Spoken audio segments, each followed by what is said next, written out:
નમસ્કાર દોસ્તો, ફરી એક વખત સ્વાગત કરું છું તમારું ગુજરાતી ટીપ ચેનલની અંદર.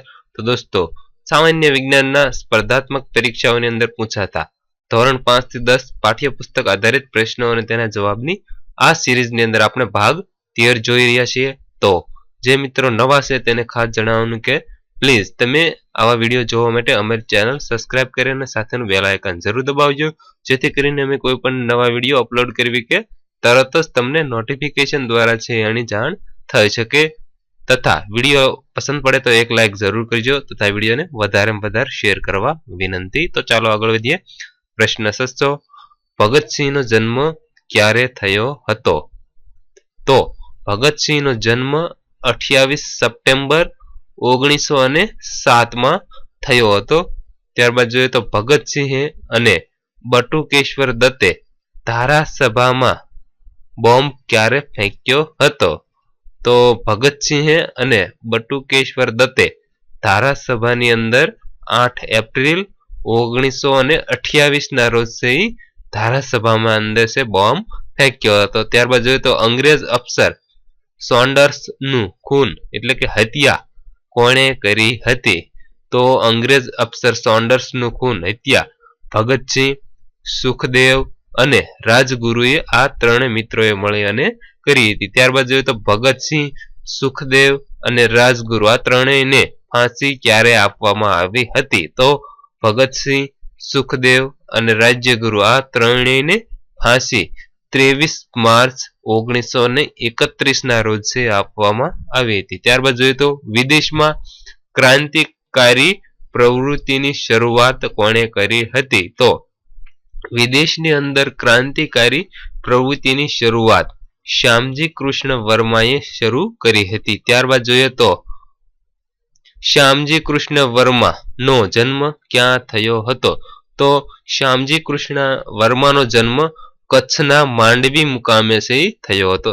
તો ત્યારબાદ જોઈએ તો શ્યામજી કૃષ્ણ વર્માનો જન્મ ક્યારે થયો હતો? તો શ્યામજી કૃષ્ણ વર્માનો જન્મ 4 ઓક્ટોબર 1857 ના રોજ કચ્છના માંડવી મુકામે થયો હતો. ત્યારબાદ જોઈએ તો લંડનમાં હોમ રૂલ સોસાયટીની સ્થાપના કોણે કરી હતી? તો લંડનમાં હોમ રૂલ સોસાયટીની સ્થાપના શ્યામજી કૃષ્ણ વર્માએ કરી હતી. ત્યારબાદ જોઈએ તો લંડનમાં ઇન્ડિયન હોમ રૂલ લીગની સ્થાપના ક્યારે કરવામાં આવી હતી? તો લંડનમાં ઇન્ડિયન હોમ રૂલ લીગની સ્થાપના 18 ફેબ્રુઆરી 1905 ના રોજ છે લંડનની અંદર છે કરવામાં આવી હતી. ત્યારબાદ જોઈએ તો ઇન્ડિયા હાઉસ ક્યાં આવેલું છે? તો ઇન્ડિયા હાઉસ લંડનની અંદર છે આવેલું છે. ત્યારબાદ ઇન્ડિયન સોશિયોલોજિસ્ટ નામનું સામાયિક કોના દ્વારા ચલાવવામાં આવતું હતું? તો ઇન્ડિયન સોશિયોલોજિસ્ટ નામનું સામાયિક શ્યામજી કૃષ્ણ વર્મા દ્વારા ચલાવવામાં આવતું હતું. ત્યારબાદ વિલિયમ વાયલીની ગોળી મારીને હત્યા કોણે અને ક્યારે કરી હતી? તો વિલિયમ વાયલીની ગોળી મારીને હત્યા મદનલાલ ઢીંગરાએ 1909 ની અંદર છે હત્યા કરી હતી. ત્યારબાદ જોઈએ તો વિલિયમ વાયલીની હત્યા ક્યારે કરાઈ હતી અથવા તો ક્યાં કરાઈ હતી? તો વિલિયમ વાયલીની હત્યા 1909 લંડનના ટ્રાફાલ્ગર સ્ક્વેર ખાતે મદનલાલ ઢીંગરાએ કરી હતી. ત્યારબાદ જોઈએ તો શ્યામજી કૃષ્ણ વર્માનું અવસાન ક્યારે થયું હતું? તો શ્યામજી કૃષ્ણ વર્માનું અવસાન 1930 ની અંદર થયું હતું. ત્યારબાદ જોઈએ તો શ્યામજી કૃષ્ણ વર્માના પત્નીનું નામ શું હતું? તો શ્યામજી કૃષ્ણ વર્માના પત્નીનું નામ હતું ભાનુમતી. ત્યારબાદ જોઈએ તો શ્યામજી કૃષ્ણ વર્માના અસ્થિ ભારતમાં ક્યારે લાવવામાં આવ્યા હતા? તો શ્યામજી કૃષ્ણ વર્માના અસ્થિ 4 સપ્ટેમ્બરે 2003 ના રોજ ભારતની અંદર લાવવામાં આવ્યા હતા. ત્યારબાદ જોઈએ તો વીરાંજલિ યાત્રા શા માટે કાઢવામાં આવી હતી? તો વીરાંજલિ યાત્રા શ્યામજી કૃષ્ણ વર્માના અસ્થિઓ ગુજરાતમાં આવ્યા બાદ તેને સ્થાપિત કરવા માટે છે આ વીરાંજલિ યાત્રા કાઢવામાં આવી હતી. ત્યારબાદ જે 4 સપ્ટેમ્બર 2003 ના રોજ છે આ અસ્થિ છે ગુજરાતની અંદર લાવવામાં આવ્યા હતા ભારતની અંદર. ત્યારબાદ જોઈએ તો મેડમ કામાનો જન્મ ક્યારે અને ક્યાં થયો હતો? તો મેડમ કામાનો જન્મ 24 સપ્ટેમ્બર 1861ના રોજ મુંબઈની અંદર થયો હતો. ત્યારબાદ જોઈએ તો 1907માં જર્મનીના સ્ટુઅર્ટગાર્ડમાં ભરાયેલી બીજી આંતરરાષ્ટ્રીય સમાજવાદી પરિષદમાં કયા સ્ત્રી સભ્યોએ હાજરી આપી હતી? તો 1907ની અંદર જર્મનીના સ્ટુઅર્ટગાર્ડની અંદર ભરાયેલી બીજી આંતરરાષ્ટ્રીય સમાજવાદી પરિષદની અંદર મેડમ કામા સ્ત્રી સભ્યોએ હાજરી આપી હતી. ત્યારબાદ જોઈએ તો વંદે માતરમ મંત્ર અંકિત કરેલ ભારતનો તિરંગી ધ્વજ સૌપ્રથમ વાર કોણે ફરકાવ્યો હતો? તો વંદે માતરમ મંત્ર અંકિત કરેલો ભારતનો ત્રિરંગી ધ્વજ સૌપ્રથમ વાર મેડમ કામાએ ફરકાવ્યો હતો. ત્યારબાદ જોઈએ તો મેડમ કામાએ ફરકાવેલા આ ધ્વજમાં 8 કમળ હતા તે શું સૂચવે છે?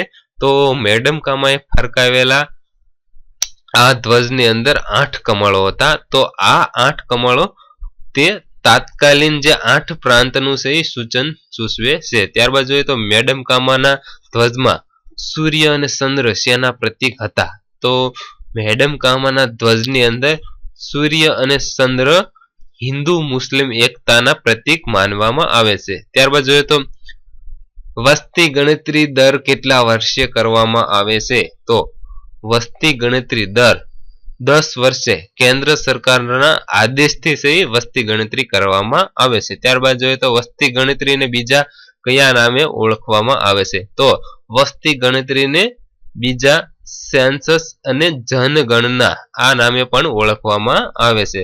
ત્યારબાદ જોઈએ તો જ્યારે 2011ની વસ્તી ગણતરીએ આઝાદી મળ્યા બાદની કેટલામી ગણતરી હતી?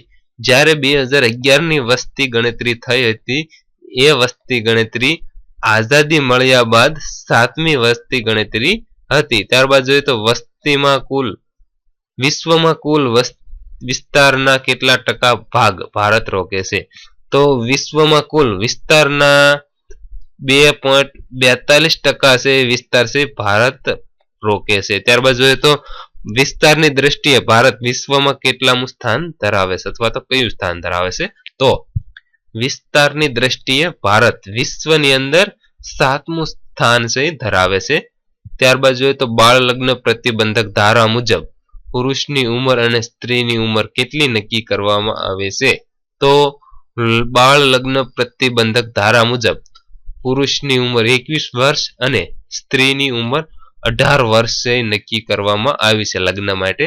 ત્યારબાદ જોઈએ તો કયા દાયકામાં વસ્તી વૃદ્ધિમાં ઘટાડો નોંધાયો હતો? તો 1921ના દાયકાની અંદર વસ્તી વૃદ્ધિની અંદર ઘટાડો નોંધપાત્ર જોવા મળ્યો હતો. તો આ ઘટાડો કેટલા ટકા હતા? તો 0.03% વૃદ્ધિની અંદર ઘટાડો નોંધાયો હતો.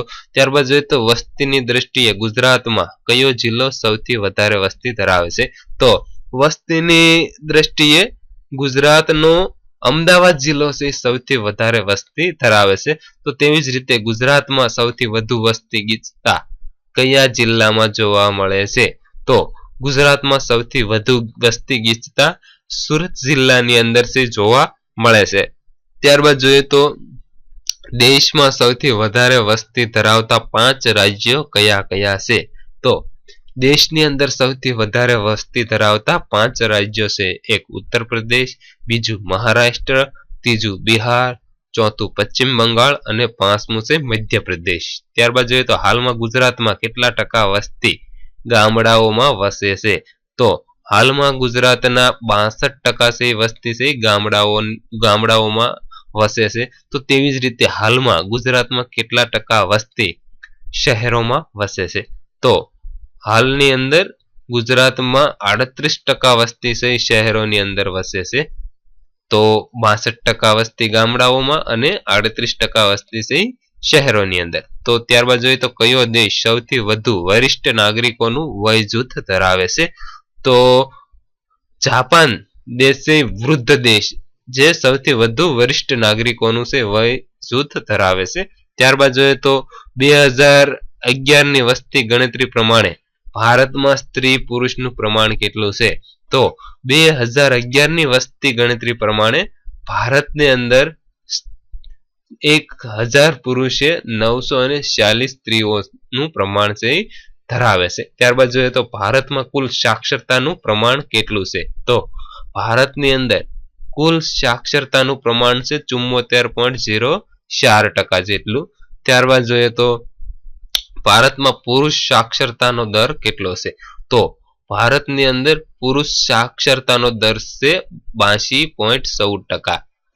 તો તેવી જ રીતે ભારતમાં સ્ત્રી સાક્ષરતાનો દર કેટલો છે? તો ભારતની અંદર સ્ત્રી સાક્ષરતાનો દર છે 65.46%.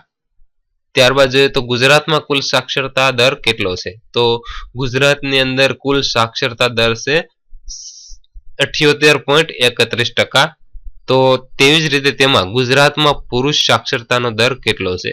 તો ગુજરાતની અંદર પુરુષ સાક્ષરતાનો દર છે 87.23%.